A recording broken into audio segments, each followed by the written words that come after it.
Hi there, I'm Lauren and welcome back to my YouTube channel. Today I am working on a patchwork wall hanging, which I mentioned in one of my previous videos that I would do since this wall is very blank and plain. So let's jazz it up a little bit. I think this project will be a great way to use the scrap fabric that I have in my stash, even the pieces that I don't really love, the pieces that I'm not normally drawn to. I'm hoping that this project will be a way for me to use them anyway, because sometimes if there's a fabric that I don't love, when it's connected and put into a patchwork piece, I have more appreciation for it. So I think it's going to be a good way to use my scraps. I have so far started collecting some pieces from my stash, and I'm going to cut them piece by piece, iron them out, and start to sew them. I'm not going to fuss too much about measuring. I'm just going to cut random pieces and then see what fits together. I'm also choosing colors that are based on some of the books that I've got displayed in here. So this is actually the spare room slash sewing room. There's like a beige bed cover, and the only bit of color really is in the books that are stacked on the shelves and the throw that is over the bed. So the throw is like a maroon color, and then the books are kind of like blues, purples, beiges again, oranges. So I've chosen colors that are kind of in this room already, hoping that it'll go all together. And then if the wall hanging works out, then I might make a new cushion cover to complement the wall hanging. Those are my ideas so far. Let's see how it goes.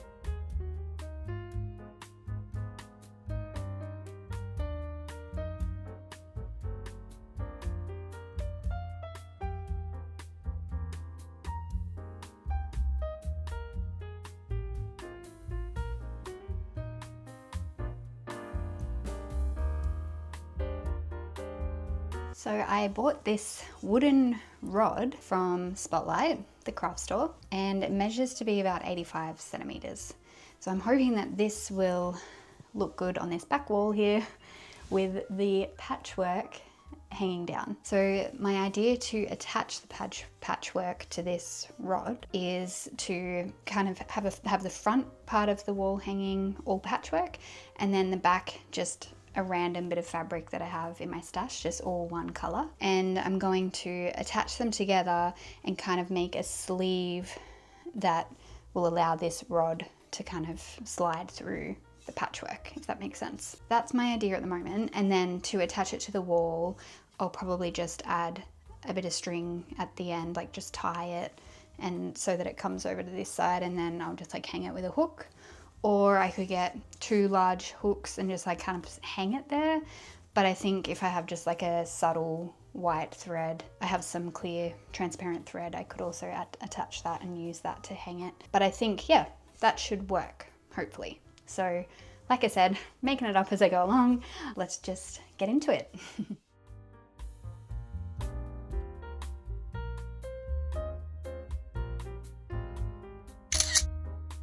I wanted to add that I am purposely not trying to overplan this project, because it's more fun for me to create something where I have this kind of freedom and I'm using my intuition to choose colors and leaning into my creativity as much as possible, rather than getting stuck in like this planning phase or analysis paralysis kind of thing.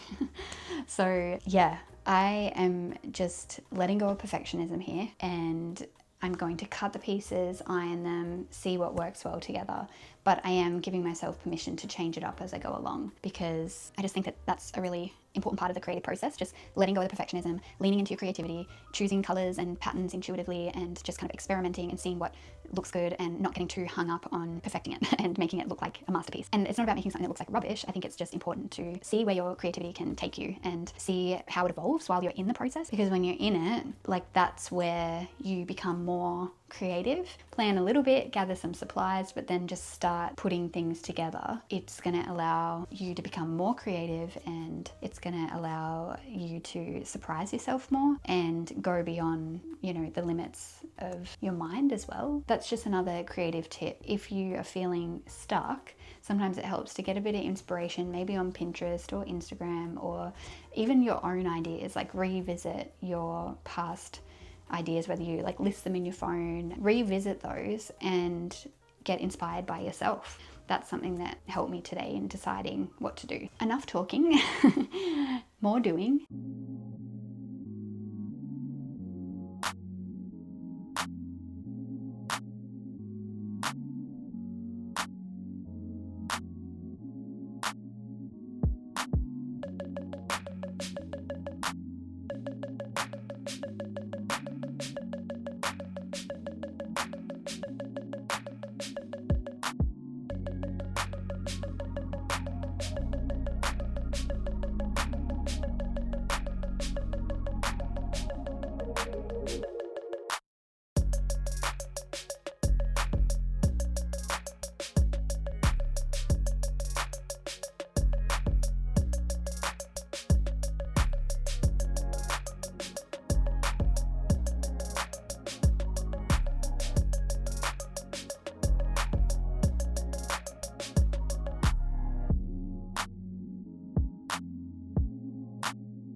So this is an update. I have sewn all the patches together, and then on the back I have added another quilting fabric just to make sure that it's all lined and the seams from this aren't showing on the back. I have left the bottom open because I'm thinking to do like a running Kantha stitch across here and kind of make some patterns. I don't know what I'm getting into and if I'm gonna make this project more complicated or not, or if it's even gonna look good, but I'm gonna start anyway and see how it looks, and then if it's not working out, then I'll just unpick it and leave it as it is. The only other step that I have to do now is to kind of fold this over to create a case where I can just slide the rod through. I think it's looking okay. It's definitely bright and colourful. For now, I'm just going to experiment with the running stitch over the top just to give it a little bit more texture and go from there.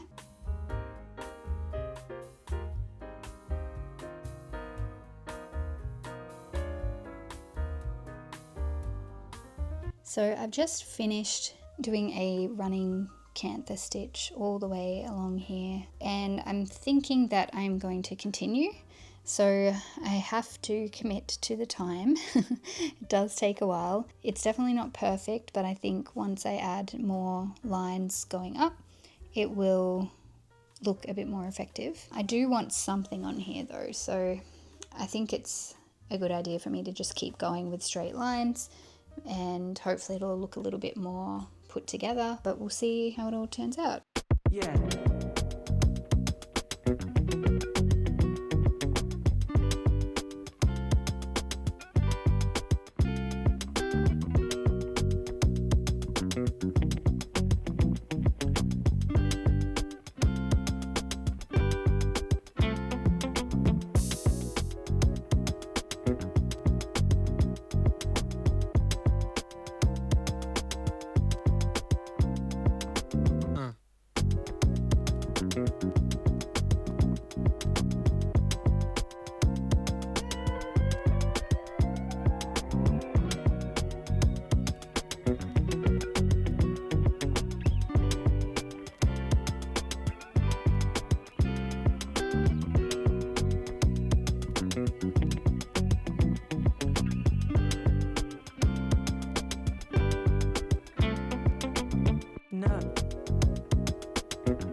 Here is the finished wall hanging. I'm very happy with how it's turned out. The Kantha stitching did take a little bit longer than I thought it would, but I'm happy with it. Some of the stitches are a little bit wonky, but that's okay. It adds to its character and it's all part of the technique. That's why I like the Kantha stitch, because it's really just a simple running stitch that goes across, and you know, the more lines you do, even if they are wonky, the straighter it looks, if that makes sense.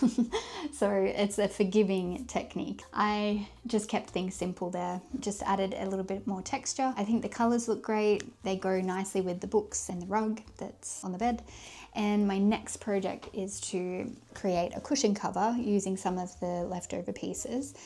But this time I don't think I'll make it as colourful, but we'll see, because I try to be minimalistic in my creations, but a lot of the time I end up just making something that's very maximalist and out there. So I'm not gonna make any promises. It could be a very bold pillow to go with the bold wall hanging, but I think that's okay. I think this will be a video for another day. Thank you so much for watching. If you liked this video, please like it, comment, let me know your thoughts on this wall hanging if you're going to try it yourself. And don't forget to hit subscribe, share it with a crafty friend, and I'll talk to you soon.